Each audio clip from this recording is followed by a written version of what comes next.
with OTC.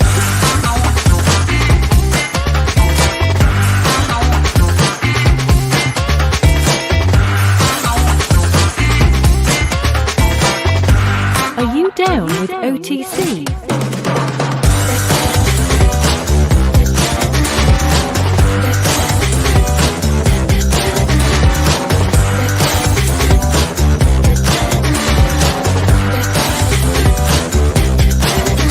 OTC. Are you down with OTC?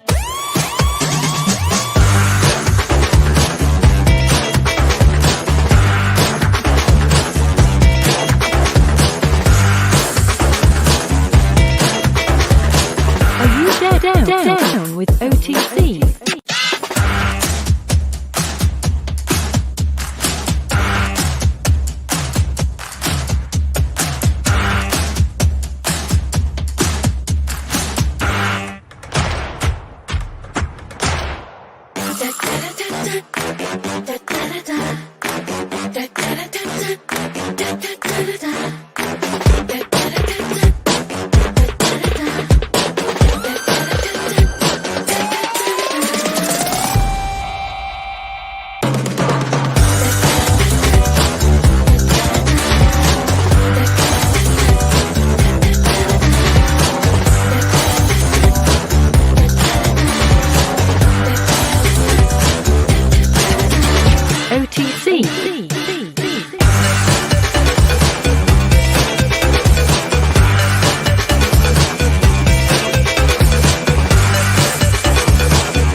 Down with OTC.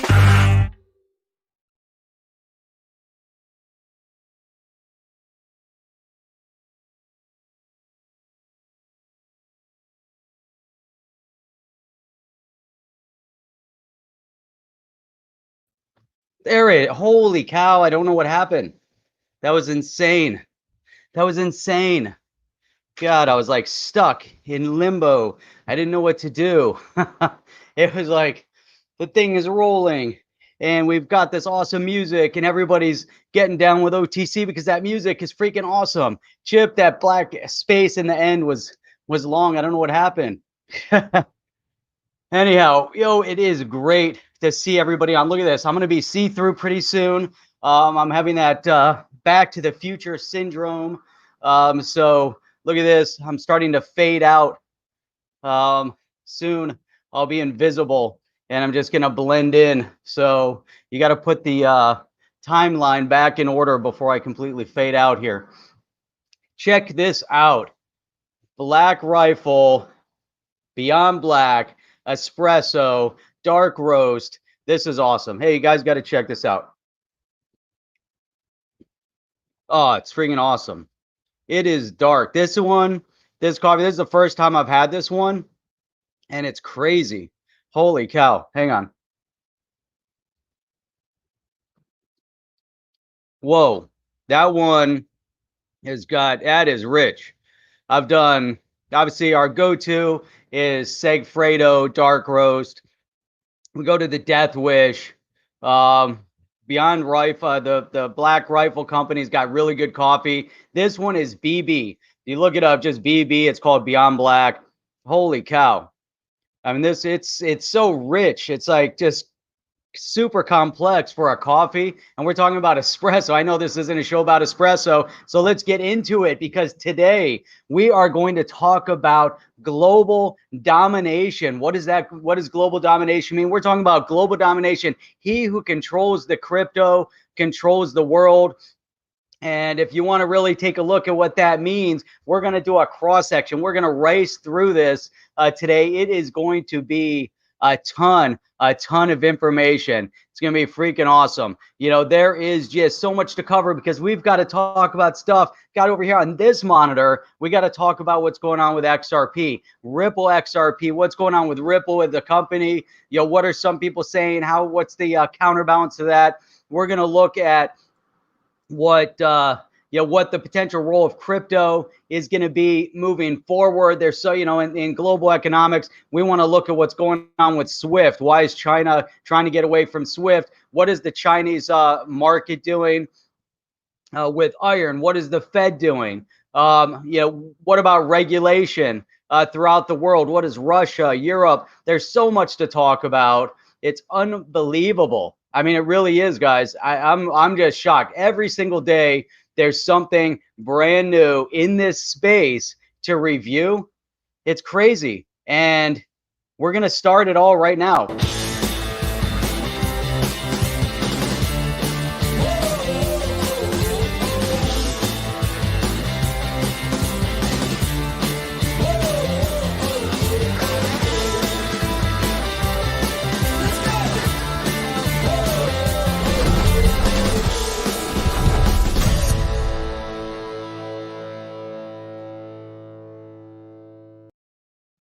Whoa, there we go. We're back. Dakota, I've heard that it's not the size that matters, it's the content of what's in it.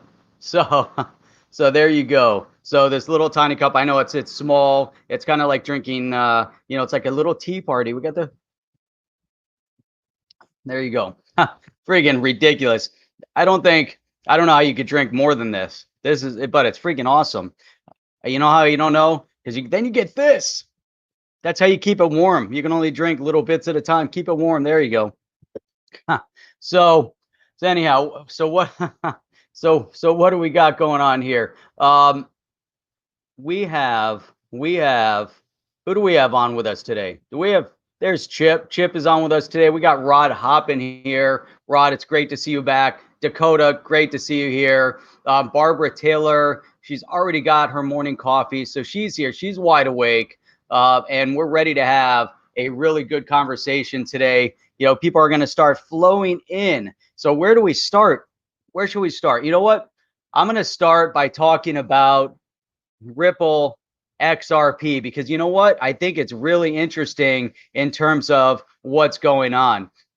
And the first place that we're going to start with this Ripple conversation, before we get into China, before we get into Russia, before we get into what's going on over in the EU, because there's a ton happening, before we even talk about the Fed over here in the US on how everybody is pushing forward to somehow start using digital asset. And what does it really mean? What's the distinction between a digital asset and a central bank digital currency that is fully centralized and controlled? And what role does the digital asset space and the crypto space have to play? And what role does Ripple have to play? Because as we know, Ripple is that intermediary solution utilizing the XRP token. So many people in the beginning on the Bitcoin maxi side always refer to XRP as the banker's coin, the banker's coin, the banker's coin. It's not Bitcoin.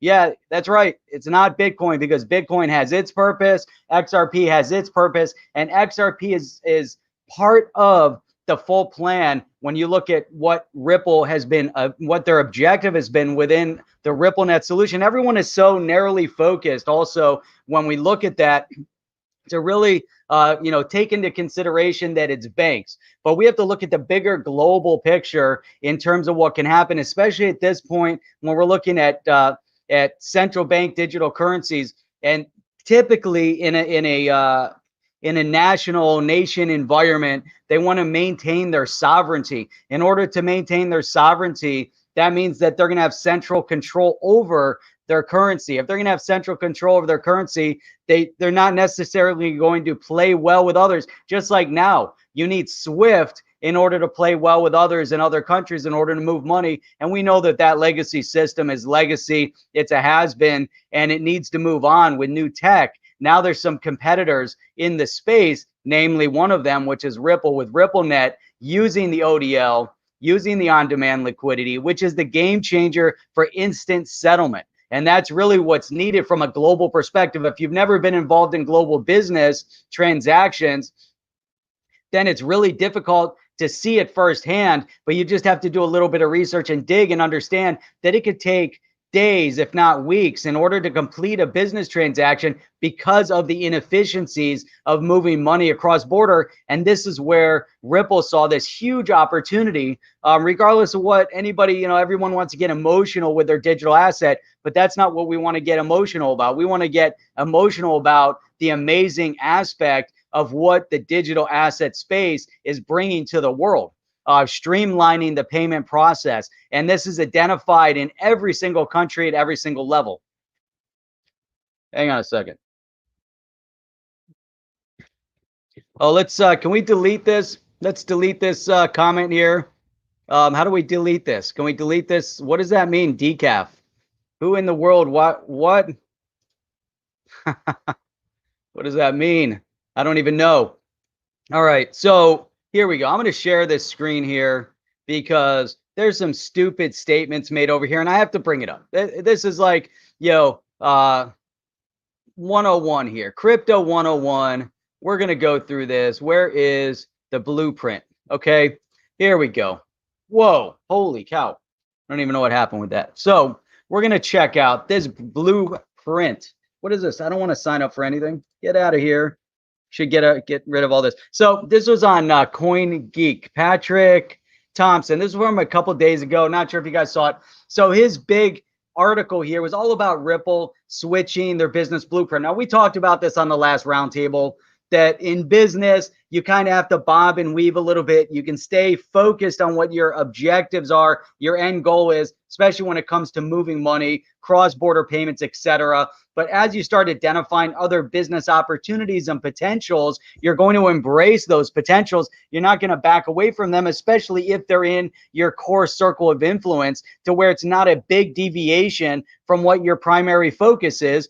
That's what business does. I mean, again, this goes back to what we talked about last time. Could you imagine Amazon only selling books because that was what it appeared to be? They were just selling used books. And if that's what he stayed as, then you would never see the deviation that has now become one of the world's biggest companies that we've ever seen, and created one of the richest men that we've ever seen, which is Jeff Bezos, and employed more people around the world, and is really revolutionizing and changing the way products are bought and sold. So, if we look over here, we say, okay, here's an article. We're talking about the fact that that Ripple is changing paths. Now they look at Santander and the fact that they're utilizing Ripple to make and settle international payments, but they're saying they're not using XRP. I don't even know if they were using XRP to begin with, and we can't even validate the validity of the article or the research that this guy's done. But it's just interesting because when you start reading through the article, you start to gain some understanding of what this guy's objective is, because we really got to dig through it. And it's interesting. It brings up OpenCoin, from back in the day, from 2004. But he's talking about the importance, really highlighted here, kind of buried in everything that he's talking about here. But he says banks don't need Ripple because Ripple does not make the bank's current processes, which they've already heavily invested in, more efficient than they already are. But how can you make that statement when the fact is, even without, take out the ODL part of it, and the RippleNet solution has already made the bank's transactions better? Because right now they go through, what is it? Swift. That's right. So so it's just interesting to see the naivete of people that are writing in this space. So we see a lot of FOMO in the space. We see a lot of FUD in the space, and then we see, articles like this, and the person obviously doesn't have a full grasp of international finance, or, what it takes to do, international business, or the movement of money, doesn't really understand the full concept. So then it's interesting because you kind of dig through the article, and, one of the key people that he ends up quoting here is, guess what? Wait for it. Dr. Craig Wright. And this doctor, I don't know if that is accurate. I guess he's a professor. So, so here, when you look at, he's quoting Craig Wright. Now, who would quote Craig Wright? Why would you quote this guy in an article? I mean, the guy is, full of what, and it just doesn't make any sense. So here's a quote from Craig Wright. It says, XRP is simply a token created with no particular reason to exist alongside Ripple. So Craig Wright, why quote this guy? Why devalue your article to a point where your entire article is now meaningless? I mean, it makes no sense.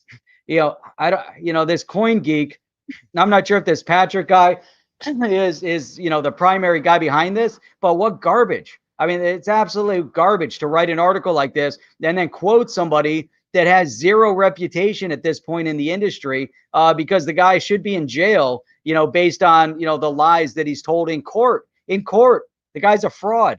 It's unbelievable. But anyhow, Ripple attempted to rebrand themselves by using a non-functioning chain technology that was stapled onto the side of the protocol in order to make it look like they had some relationship to technologies like Bitcoin. No. Okay. So, where do you get these statements, and how old are these statements?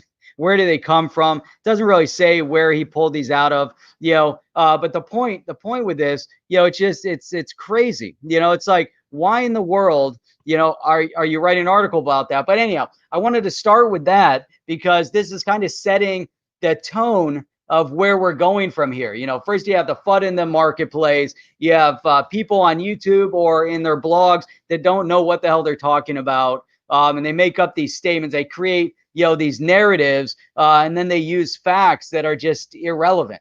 It's unbelievable. And obviously he has no experience whatsoever in the movement of money. So even if, let's say, put XRP aside for a second, but even if Ripple was just focused on taking on Swift, in terms of, the messaging solution, moving the money, the transaction process, then it would be interesting. Dakota's August 17th of 2020.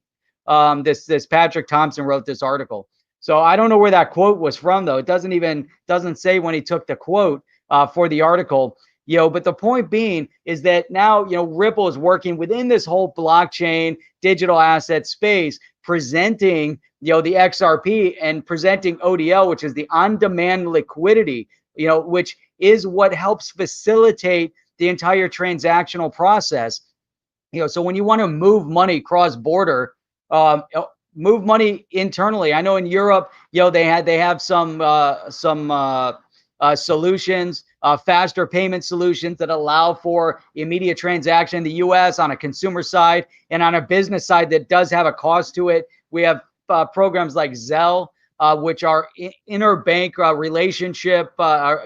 relationship solution, to where they're offsetting the slowness of the legacy ACH. So right now you have the it used to be referred to as America's Clearinghouse. I think they changed the name to the Clearinghouse or something like that. But that's what ACH is. So when you go into your bank, then you say, okay, I want to do a bank wire. I want to do an ACH. The ACH is a third-party organization, or it's an outside of the banking solution.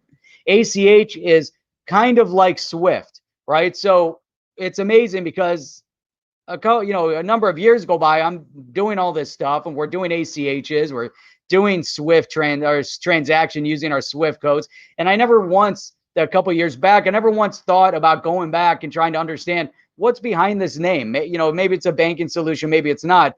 But ACH is an organization that helps move the money. It's the transactional communication entity that works between the banks, that connects the banks. Now with Zelle, it's a software solution that connects the banks. However, there's no immediate settlement. There is for the individual, because the individual gets their money. If I sent you $100 via Zelle, you're going to get the $100 within seconds, maybe minutes, which is great.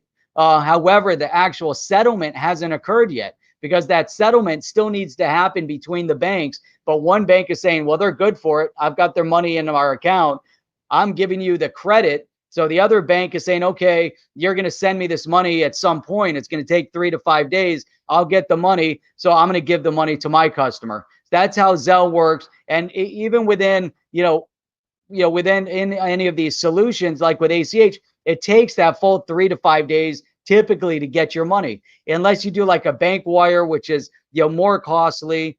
And you can do bank wires globally. However, it ends up, you need a Swift code. And the Swift code is using the Swift entity, the Swift organization or conglomerate or whatever you want to call it. So Swift is that communication, the common language. And that's what Ripple was taking on. So for all those people that are new to this space and trying to understand that, and I should rename this video to really taking on Swift, Ripple, Swift and the ODL is really what the title of this video should be. because we've spent so much time talking about it.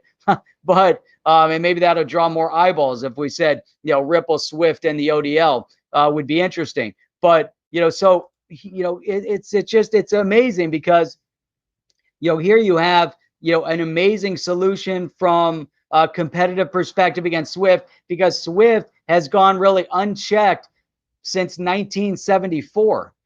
So for many years, Swift has been the predominant solution for moving money. So that's crazy.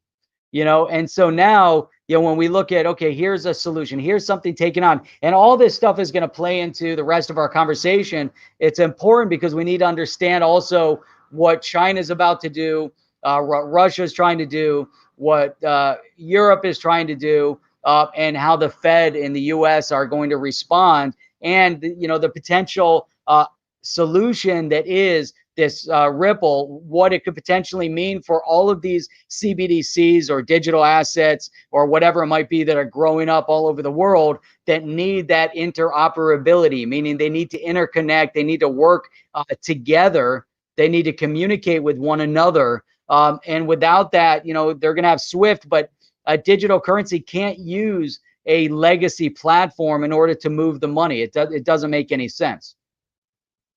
So, okay, let's see, where are we? All right. So, so as we go through this process, it's interesting because there was another article that came up on Cointelegraph that said XRP isn't competing with stable coins and CBDCs, per a Ripple executive. I thought that was interesting. Chip talked about this one, that Ripple as a company ranks 123rd among 5,000 US fastest growing firms. Again, we're just highlighting Ripple. I'm just gonna blow through this part of it. And then when we get to the ODL aspect, they are, one of the statements of RippleNet is that 20% of the transactions on RippleNet are currently using XRP vis-a-vis ODL, which is their on-demand liquidity solution. And so, so that's what's going on over there. I thought that would be a good place to start. So let's see here. Okay, here we go. Okay, so now, so then as we kind of sidetrack, we get this kind of understanding, there's a competitor out there to Swift. Swift has had its issues as a legacy solution. Now, and it was interesting because this article came out on, what is this? QZ, which is Quartz, quartz.com. And it was an interesting article. This reporter, Mary Huey, wrote this interesting article about what's going on over in Hong Kong and China, sanctions. And we've seen this, in regards to Iran and North Korea and others, but China really on at the top of the chain, of the food chain over there, and especially as it comes to the world's money transfer system. What exactly is the world's money transfer system? What is that common language? Again, it's Swift, right? So within Swift, as China is trying to build itself up to be a global player in the market for as far as a hegemonic power. So when they want to become a superpower, and a regional superpower, they have to have political clout, military clout, and economic clout. If you only have a couple of those, it doesn't work. You have to have all three. And so one of the biggest issues that China has is that Swift is predominantly dominated by the US. And I know DNI has probably talked about this a lot when he gets into his incrementalism and all of that.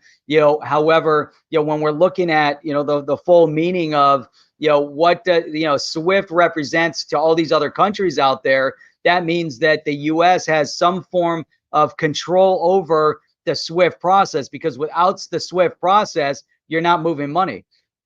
And so if the US steps in and tells Swift, which they did do in the past, like with Iran, hey, if you overstep your boundaries and you allow countries like China or Russia or others to do business with Iran, and you're going to allow their banks to move money, then we're going to have an issue with you, right? And so if the US government's going to have an issue with Swift, and that means basically shutting down transaction with Swift. Now, when you have a counterbalance to like a Ripple solution, you have a counterbalance.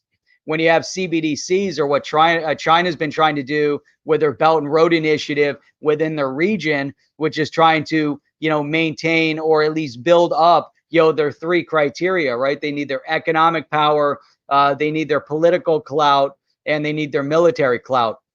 So they've been working on the political and military. Hard to say whether or not they built it up or not.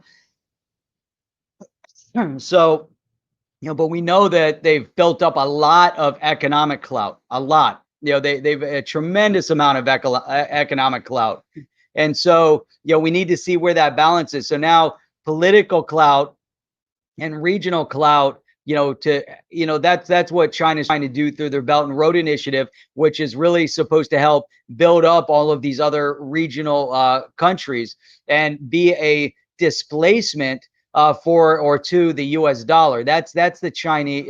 That's the China's government's objective in establishing those three criteria. Now, in order to offset the US dollar, they also need to have a solution that offsets SWIFT, because the US dollar is a reserve currency. SWIFT, as controlled and dominated primarily by the US, means that China needs to have another solution, especially if China wants to circumvent common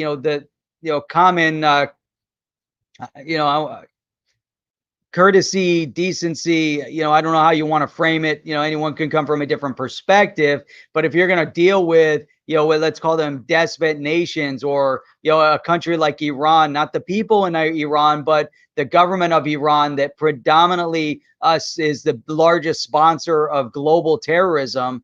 More money moves to the hands of terrorists from Iran than any other country. So if China is going to circumvent the world and what's good for the world for their own financial gain, then we have an issue. And so China understands that. So China wants to circumvent, obviously. So now this is where it comes into, if you control the crypto, you can control the world, because if China can step out, that also means that they're stepping away from the reliance on the US dollar, right? So all that factors in. I mean, this is crazy stuff, so that's SWIFT. And then when we look at China, and this is interesting because Chinese iron importers, there's an article that popped up on Cointelegraph that the iron importers in China are now favoring crypto over US dollars. Now, as we get through this, we're going to see that $50 billion worth of crypto have already been moved out of China over the past year. That's going to be an important aspect of what's going on, because it also shows that there's always a counterbalance. There's always a give and take. There's always an action and a reaction. Action of China, become more centralized, because implement your communist dictatorship further, show the long arm of the law of the political system of China. How does that impact other countries in the region and elsewhere? People might not like that, so they're going to pull back. And when they pull back out of your country, you're going to see a fleecing of the economy of China. And so they're trying to do everything and scramble to try to control it. So we see, that if the Chinese iron ore is moving towards blockchain for their cross-border payments, it's interesting. So here's a quote here. The Chinese iron ore sector is shifting towards blockchain-powered cross-border platforms to conduct trade deals in the national currency yuan, the RMB, rather than the more usual USD transaction, as importers begin to adopt the technology. This is the race, because when you start seeing that commodities are being moved through blockchain, which is important. So China is really a few steps ahead with the adoption of blockchain in their solution. So this would be a good solution right here, being able to see it from beginning to end. So if iron is being transacted, through the blockchain, so you can track the validity and the quality of that iron from beginning to end, that's important, because in China, we also have to understand that there's a lot of corruption, a lot of fraud, a lot of cheating that have gone on with or without the government. And so then the government be involved? Yes. Is the government involved in every scenario? No. Do the people that get caught up in the fraud and cheating, face severe punishment? Yes. Is there huge amounts of money to be made in the fraud and cheating? Yes, and they've seen it in baby formula. They've seen it in drywall. They've seen it in paint that's being used on children's toys that they had chemicals in it. Cheap products that break. In buildings that are collapsing because they circumvented code. And so there's so many issues in China because they try to artificially advance themselves into being a global superpower. And so it's an interesting fact, because now the question is, if they've really kind of rushed themselves into it, meaning stealing other people's technology, trying to reverse engineer technology and make it your own without all the R&D behind it, speeding through like building skyscrapers that might fall over, building roads and bridges that might collapse. That's the type of stuff that happens and has happened over in China. Much of it through corruption, but much of it because of the standard and the fact that they're trying to take technology, again, that isn't necessarily theirs. Not to say that there isn't amazing technology coming out of China, because there are a few companies out there that have done it on their own. However, it's also been found out that the Chinese government is putting back doors into a lot of the software. So there's a lot of issues, and the world is now very much aware of what's going on over there. So, I wanted to say what's up to Sirdan. Well, we have a small group here this morning. It's amazing. I mean, it must be the title of the article, but it's a small, diligent group. It's awesome. So, I missed this here too. So because what is that? Zendex said Chip was saying something over here that back in the 70s, but as Brad Garlinghouse pointed out, oh, you could still put the money in a suitcase and fly it on a plane quicker, even now. Yeah. And so Zendex said, I agree, but a point of SWIFT is that it tracks the capital flight of countries together with Byzantine protocols around it. It's slow, sluggish, and cumbersome, but needed after dumping the gold. At that point, it was needed. I mean, there were a lot of reasons why SWIFT was needed. At that point, there's also no commonality, right? There's no way for banks to properly communicate with each other, and that's kind of what they implemented, that communication protocol to allow the streamlining of movement of money. So at that time it was fast, now not so fast. But now as we look at, so let's go to so within China, we're starting to see this movement of again, powered by blockchain, the steel, the iron ore, all of this. They want to use crypto. They want to get out of the reliance on SWIFT. They want to get out of the reliance on the US dollar. Here it says, let me see. Okay, here. So this was back in April, so it's a little outdated. And now we also know that we see the central bank digital currency. But here, Cointelegraph is quoting an article that they reported on back in April, that a blockchain-backed cross-border platform pilot had been implemented in the Chinese city of Qingdao. The companies involved have now made their first trade with partners in North America and Southern Asia. So is there a lot going on? I mean, there's a ton. Obviously, China wants to get that predominant space in the world. Again, the question is whether or not the solution they're building is truly a valid solution and is going to provide what they think it's going to provide. So here's Sirdan said, living in China in 07, 08, I've experienced the mentality of the Chinese. They have minds so washed out that generations would be needed to change it. Great point. They need everything controlled and centralized because they wouldn't be able to survive by themselves. That's really a valid point, Sirdan. And then there's coming from someone that lived over there. I've never actually been to China. China's the one country, handful of countries I haven't been to, but China, I've done, we've done business over there. I do business with a company right now that's out of China. I've spoken to lots of companies over there, and the mentality, and it is interesting. It's almost like a robotic type of process that they have. Extremely, extremely robotic. It's very hard, for the Chinese mindset to deviate. Lionel saying Russia used to be the same. Yeah, exactly. And so, but the tension there, the reason why that is because you come from a communist political system trying to embrace a capitalist form of economy, and the two always collide with each other because the more money you have, the more freedoms you want. The more freedoms you give, the more freedoms you want. And the more freedoms that you've given, trying to take back those freedoms is difficult. But that's the struggle in a communist society, especially like, in Soviet Union was different because, they didn't want to really give or take. It was just, we're controlling you. Cuba, control. Venezuela, now you see control. North Korea, great example. Control, dominate, dictate to, and manipulate. China was that way a long time. Soviet Union, then Russia broke off. There's a lot of tension. Russia's always tried to pull back, but you give people that freedom, it's very, very difficult to pull back in. And that's the struggle that China's having. And they're going to continue to have it. So yes, they're down robotic, and it's amazing. They're very, very methodical. And once you propose something outside of that routine, it's just like, oh, whoa, wait, no.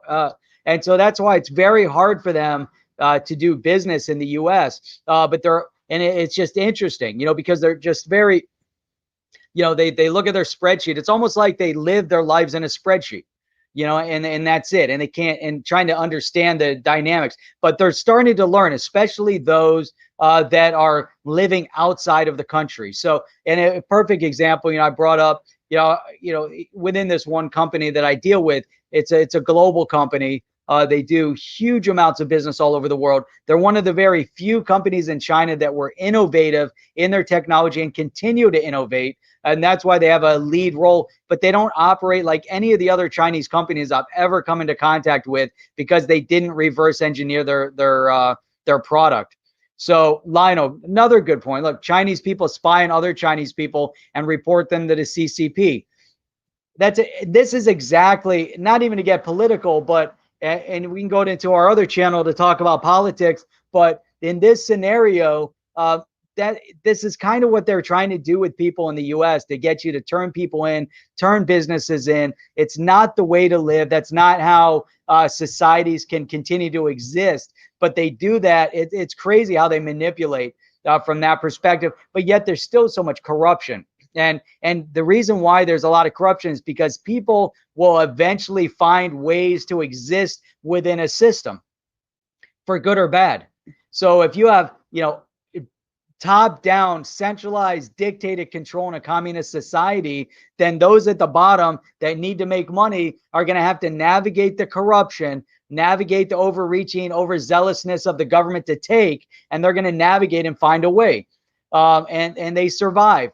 I got to believe you go into North Korea, I guarantee there's ways that within North Korea, they found a mechanism to survive within it. And people want freedom, but if once you oppress people long enough, people are going to operate like drones.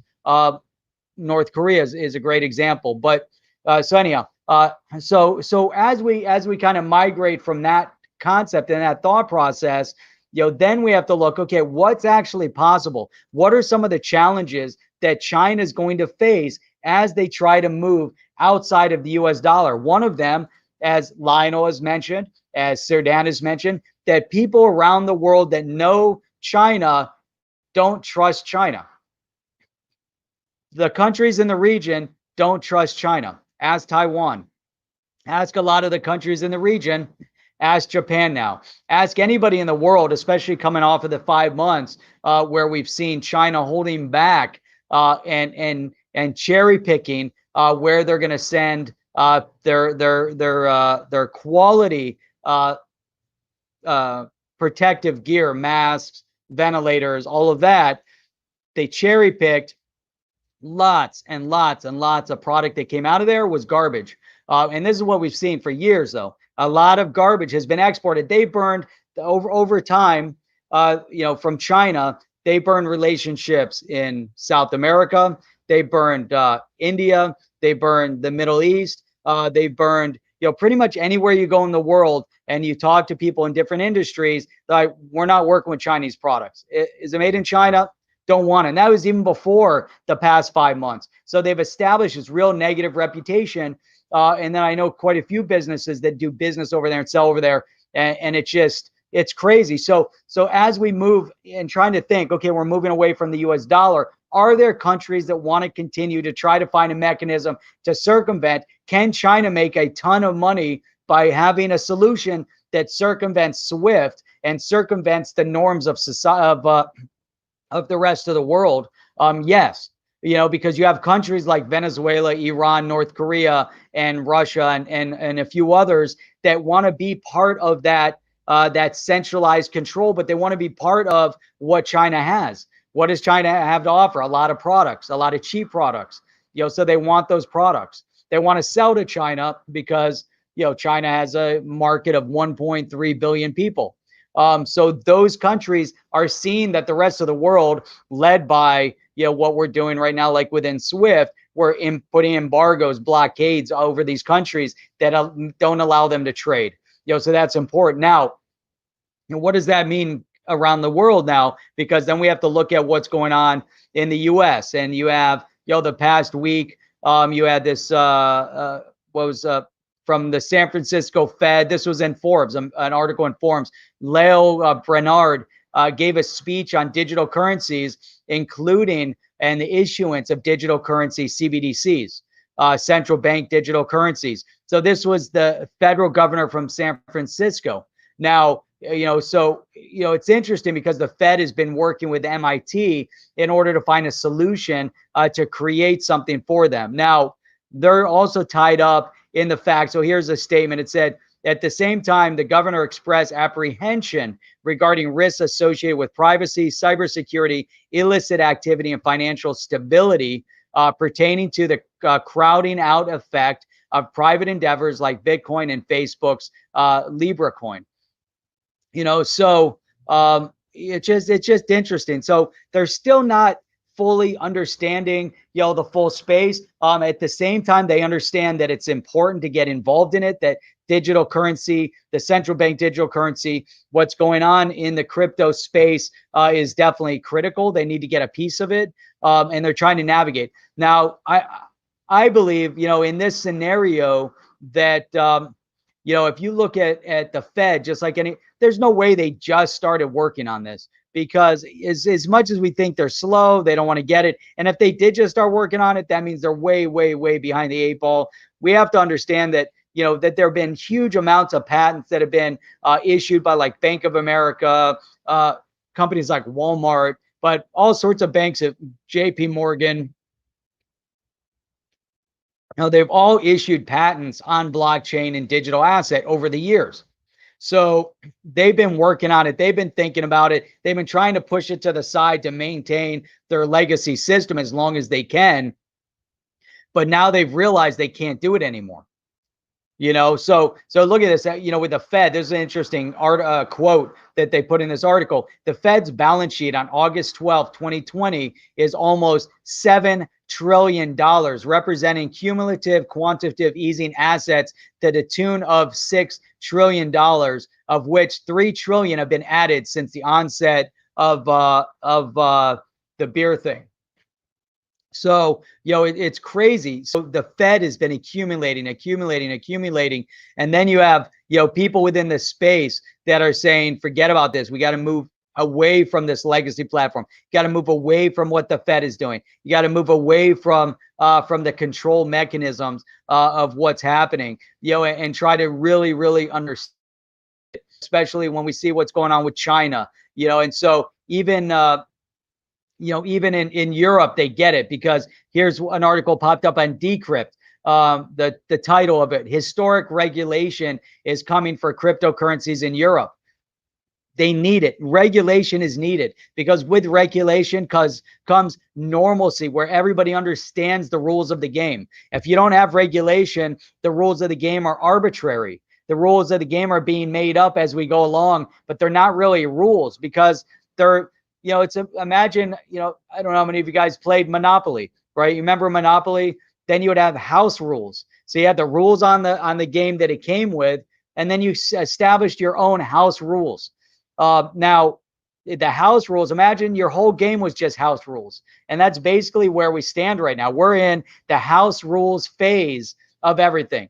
And so now governments are slowly building their rule book to say, okay, if you guys want to play Monopoly, these are the rules that everybody plays with. So if I go to Chip's house, my rules and his rules are exactly the same. But without regulation, without that, I'm going to play here with my family, and then I'm going to go to Chip's house to play Monopoly, and we're going to roll the dice, and Chip's going to be like, what are you doing? And I'm going to be like, well, those are my rules. And Chip's going to say, well, those aren't my rules. And I'm going to say, well, the hell with you then. We're not playing Monopoly, right? So that's what happens when you don't have regulation. And that's why understanding the framework is important. Now, regulation versus complete totalitarian control, different conversations. China, through a centralized control mechanism of their digital currency, wants to control the populace. Canada, through a centralized digital currency, wants to make sure that they collect every last penny of taxes from the people. That's what they said. So there's good and bad. We have to understand the rules of the game, because the people might say, look, you put these rules together. I don't like your rules. I don't want to be part of your social scoring process. So China, you have social scoring. You're connecting your social scoring to your access to the digital currency. I'm not playing your game. So how does politics factor into finances? There you go.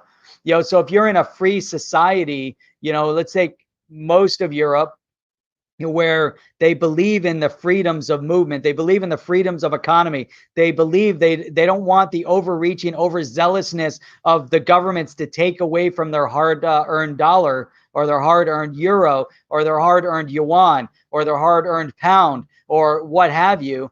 They say, I want to keep most of what I earn. Is it great to help people? Hey, if I want to donate and contribute to society, I'll do that.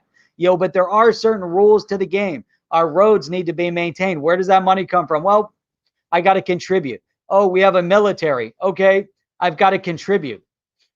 Trash pickup. I guess I got to contribute. The school system. I have to contribute. But if I'm contributing, I need to have a say-so in terms of how the money's getting spent. And it isn't a top-down, centralized control dictatorship. When you're in a government of the people, for the people, by the people, it needs to be maintained within the regulation, within the rules that everybody agrees to. So if you have the rules that you agree to within this regulatory framework, and then the government decides to play by their house rules, the U.S. Congress allowing them to do insider trading, those are house rules. The U.S. government allowing their congressional representatives to keep getting their salary while other people are unemployed, those are house rules. The U.S. Congress allowing themselves to give themselves pay raises without asking the people, those are house rules. So the more you allow house rules to exist, the more issues you're going to have, because it's not clear cut. So up to this point, you have to go through the judicial system, because sometimes the rules that they write don't necessarily apply to every case, or they do somehow, but you have to understand it in a financial perspective. And why this article that was in Decrypt, historic regulation incoming for cryptos in Europe, because it's important. It means and this was a great quote here. It said, regional regulators are readying a pan-Europe framework to support the long-term growth of digital assets, because they understand the direction that digital assets are moving in. Now, we have to look at all this in perspective, because again, when we understand the movement of the direction of that digital assets and digital currencies are moving in, then it all becomes relevant. Lionel, can't compare banks to the Fed. The Fed is a dinosaur. And the Fed, if we really get into it, how far back, does the Fed, and what was their initiative of control and all of that? Sirdan, don't say Taiwan and China. That's right. That goes back to what we were saying before. Rod Hop, China plans to expand digital yuan to Beijing and Hong Kong. That's exactly what they're doing, and they're working on it right now. Great point. Clint Satchel, welcome. Great to see you here. I haven't seen you commenting before. Sorry, it took me a few minutes to get back to the chat here, but we need to have regulations before the G20 meeting. I believe we need to have a framework for regulation because the world at some point is going to have to understand and agree on what's going on over here.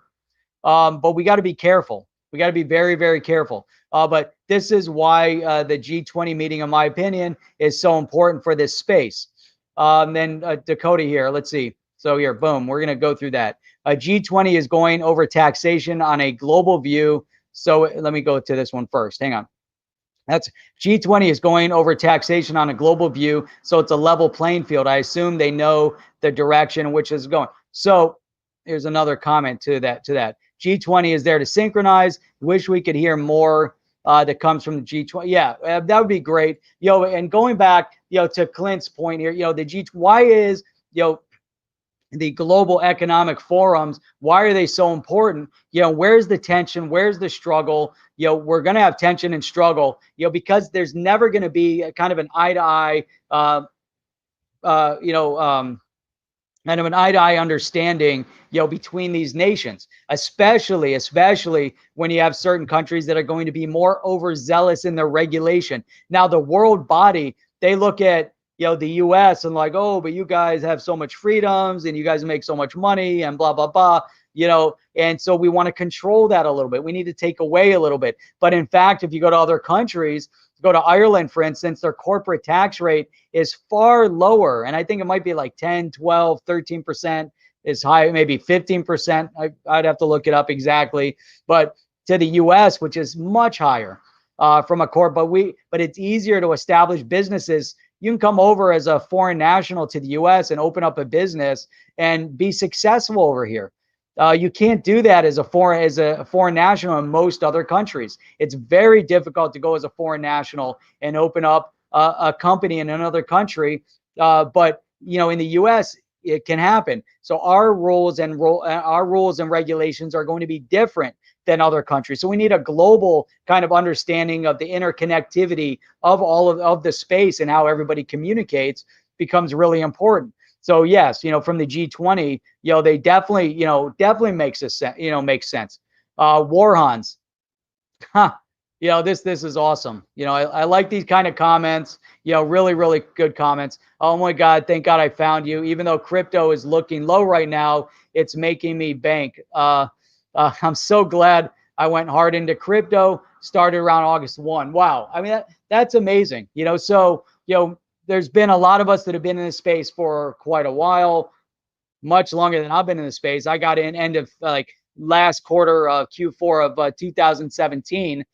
So it's going on a little over 2 years, and it's amazing, this space. And then Warhans, there's so many new people that are coming into this space. And like we were talking about earlier, reading through, got to sort through the FOMO and the FUD and kind of the nonsense that goes in the space. And that's what we try to do, is really try to get a better understanding of where we're going, how it's going to work, and all of that. So Warhans, welcome. Great to have you here. Look forward to seeing you on our other shows. Todd Coy Kendall, great to have you on as well.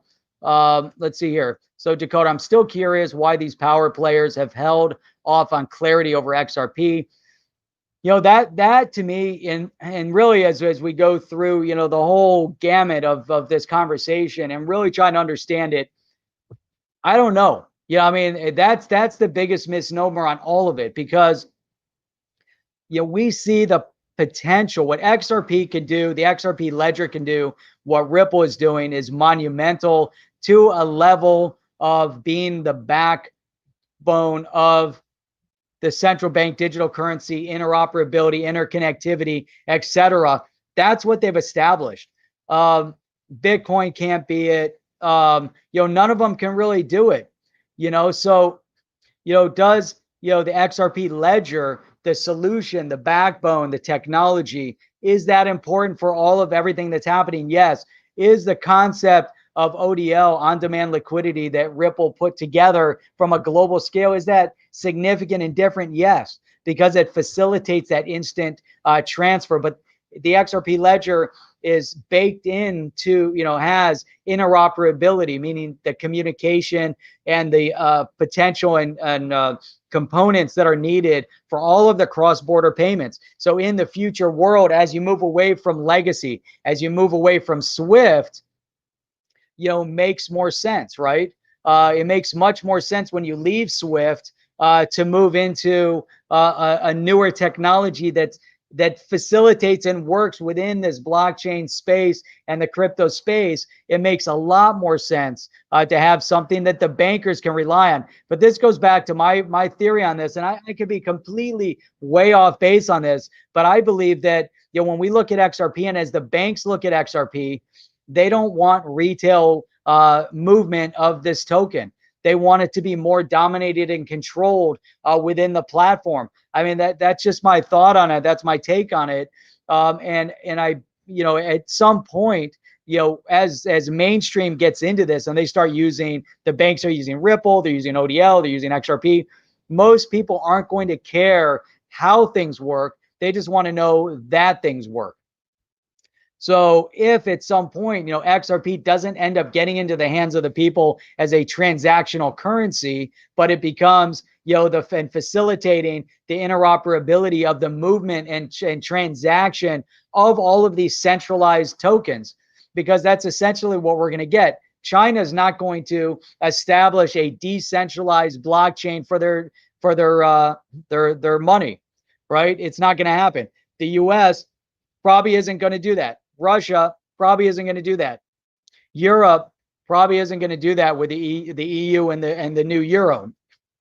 They're not going to want to have a decentralized. Maybe for Europe, it'll be a centralized, decentralized mechanism, because you're going to have more validators from different countries that'll have more input on the direction of the new digital euro, versus maybe a couple countries having full control, dominating. Like Germany has more dominating power over the euro than any other country, just because of their economic status in the EU and their status in general. So as you create like a decentralized, centralized mechanism for the EU and the digital euro, I think it'll be interesting. I mean, we could get into this, for a long time. FI's Zendex, as the crypto taboo is lifted in the coming months.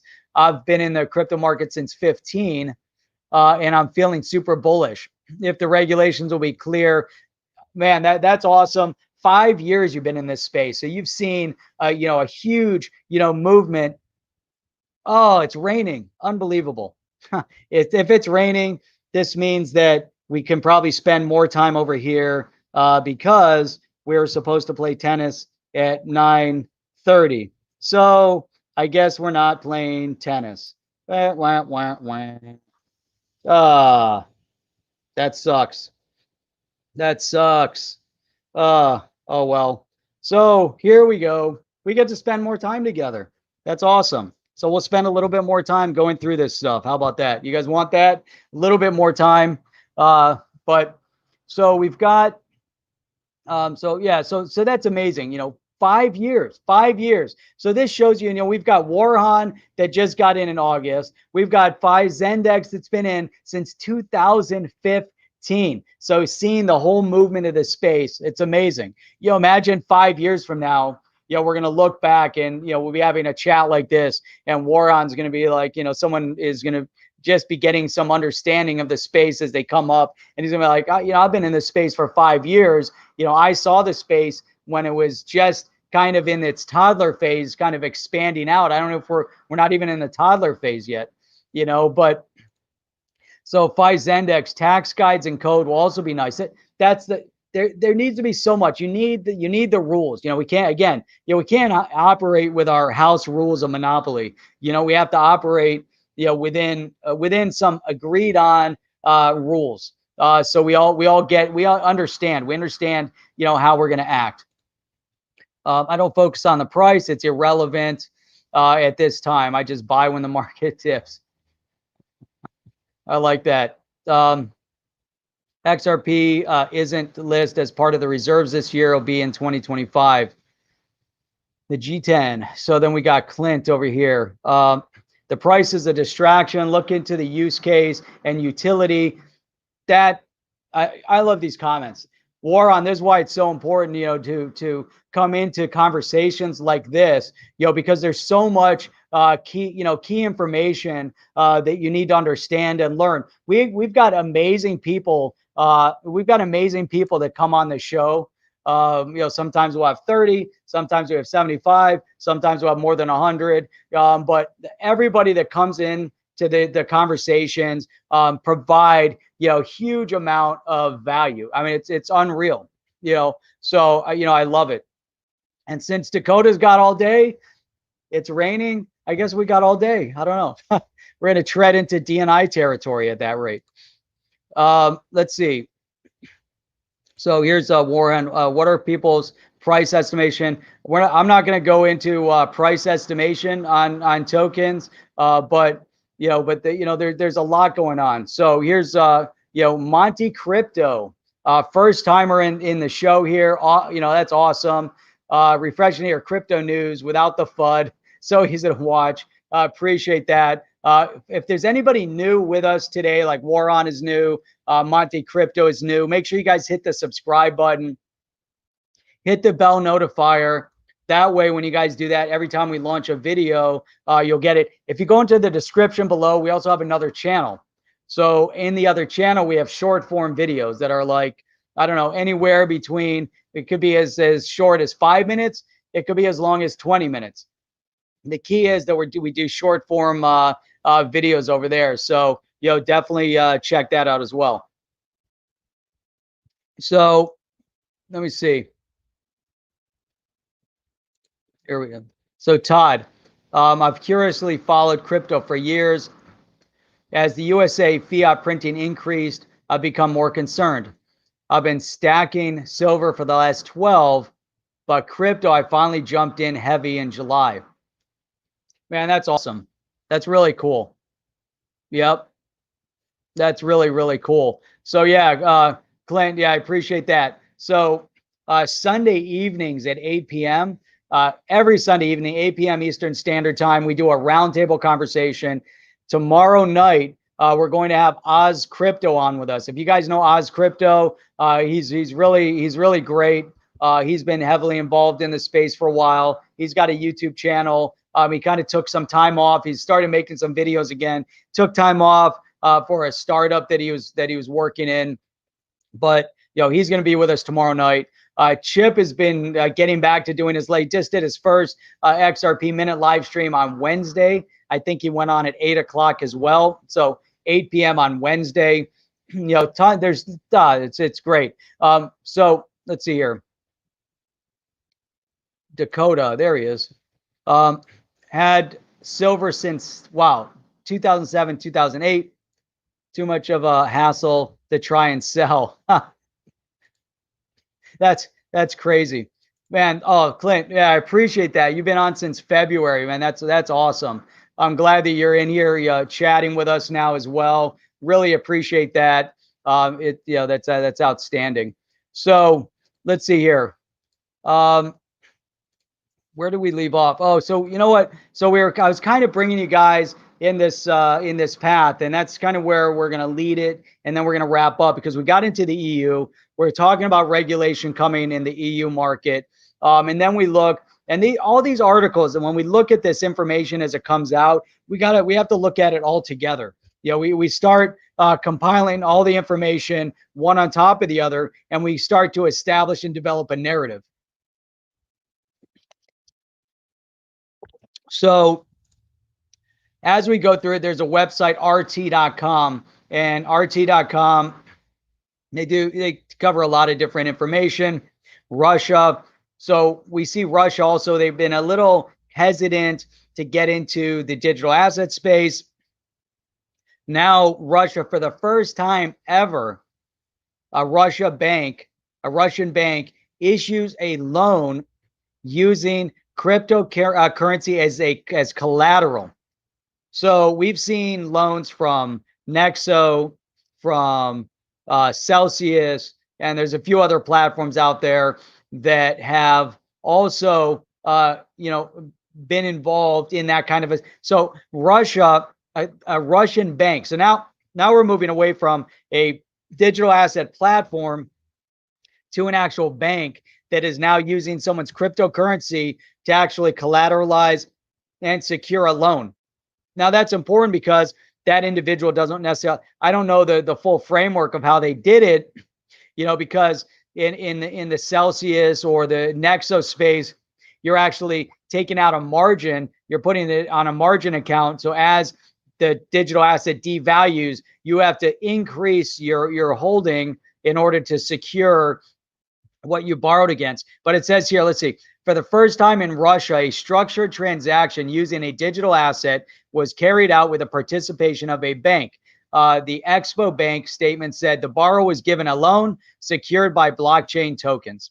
I mean, that's amazing, right? That's really, really, amazing that a Russian bank is getting into it, because we're seeing Europe that's trying to regulate. We're seeing the U.S. with the Fed. We're seeing all this stuff happening all at the same time.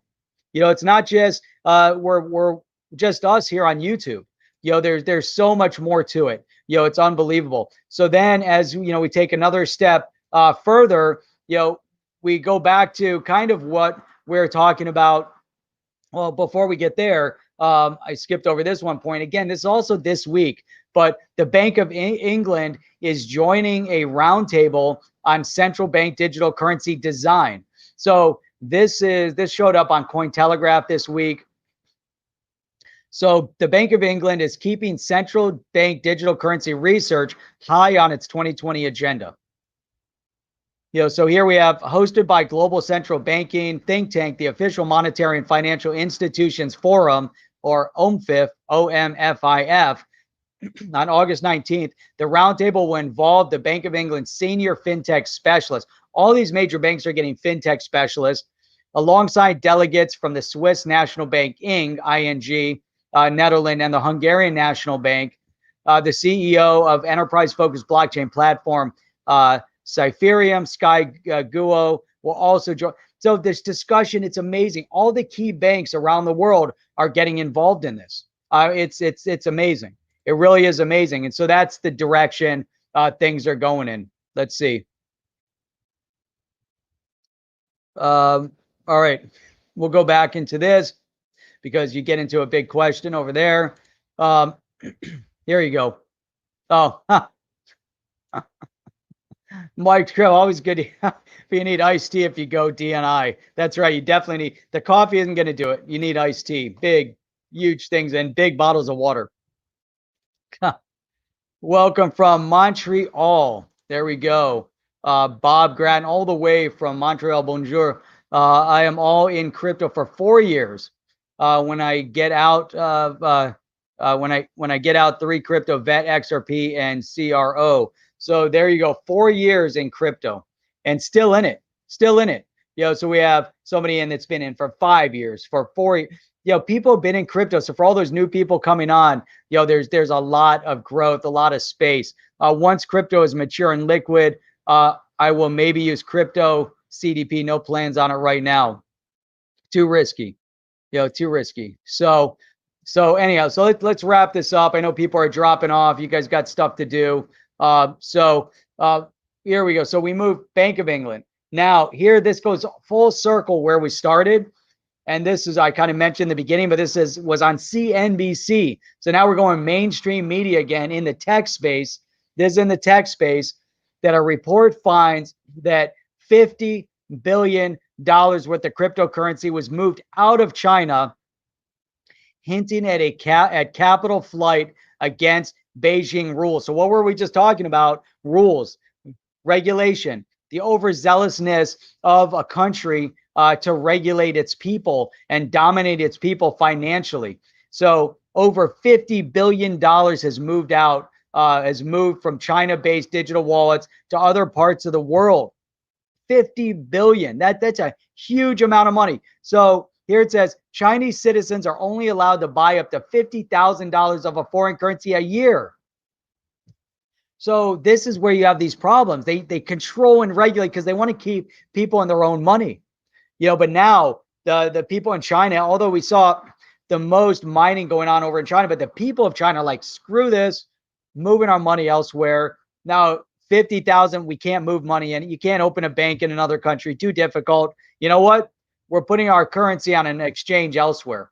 They might not be putting it on a ledger, but they're going offshore, different platform. That's where they're putting their money, whether it's in, who knows, Binance or elsewhere. Don't know if there's still some relationship with a Binance to China, or BitTrue back to China, or whatever, even because they moved out of China. They had to leave China in order to develop their platforms the right way. So it's really, I mean, it's amazing. Really, really amazing. So I guess we could think of it in two ways: the moving of money offshore from China by the citizens, or China moving, having control over stuff and moving money to other parts of the world, potentially to manipulate, control, I don't know, for $50 billion, 50 billion with a B. That's amazing to me that much in crypto has moved out of China. That means it's going to be used elsewhere, or they're trying to protect themselves. They're seeing the direction things are going in. So it's crazy, absolutely crazy, So look at that. Like Brad said, we need clarity in the rule. Clarity. Yep. So appreciate it, Dakota. Excellent show. Appreciate that. We covered so much stuff. There's a lot. Make sure you guys join us tomorrow night, 8 p.m. right here on the on the chain, on the roundtable. We're going to be with Oz Crypto. Go down below. Check out the other channel. Chip put up a video a day or two ago that just killed it. There's a little bit of hopium in the video, but go check that out, and we'll check you guys out tomorrow night at 8 p.m. Again, this is Jeff. You guys are here on the chain, on the HODL review. And hey, how do I get out of here? Where is my out? There's no outro. It's gone. Everything got deleted. There it is. Are you down with OTC? Please like, subscribe, and click the bell to be notified when the next video drops.